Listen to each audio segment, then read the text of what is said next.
Avez-vous déjà entendu les mots Servion et Simouche? Moi non plus jusqu'à aujourd'hui.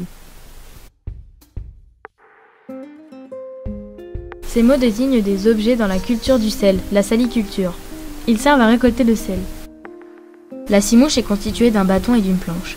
Sa longueur permet d'atteindre les bassins les plus éloignés. Le servion, ancêtre de la lousse, a pour sa part une planche trouée. Comme pour les passoires, ces trous servent à dégorger l'eau pour ne garder que la fleur de sel.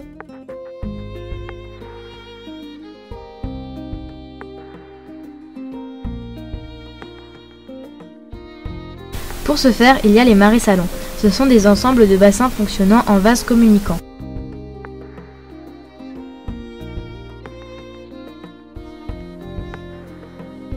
Les bassins sont de plus en plus petits, l'eau s'évapore de plus en plus vite jusqu'à atteindre les aires de récolte.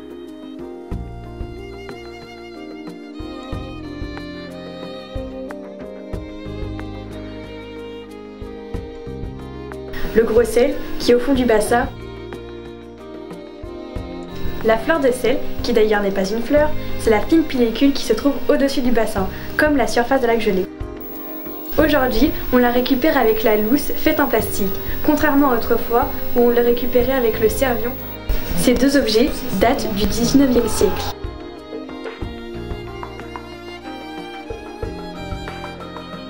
Ils relèvent du patrimoine matériel. Si en Bretagne on parle de paludier, à l'île d'Oléron on parle de saunier pour nommer celui qui récolte le sel. A priori, ce mot n'a rien à voir avec le mot sel ou saliculture.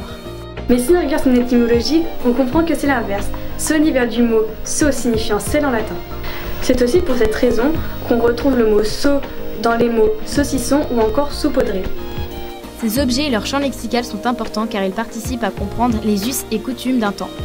Ils sont restaurés, nettoyés et exposés au musée afin que l'on n'oublie ni leurs origines ni leurs fonctions. Qui sait, peut-être que dans 80 ans, un musée ethnographique sur le 21e siècle ouvrira ses portes. Peut-être qu'à notre tour, nous ferons partie, avec nos smartphones et nos ordinateurs, d'une collection muséale.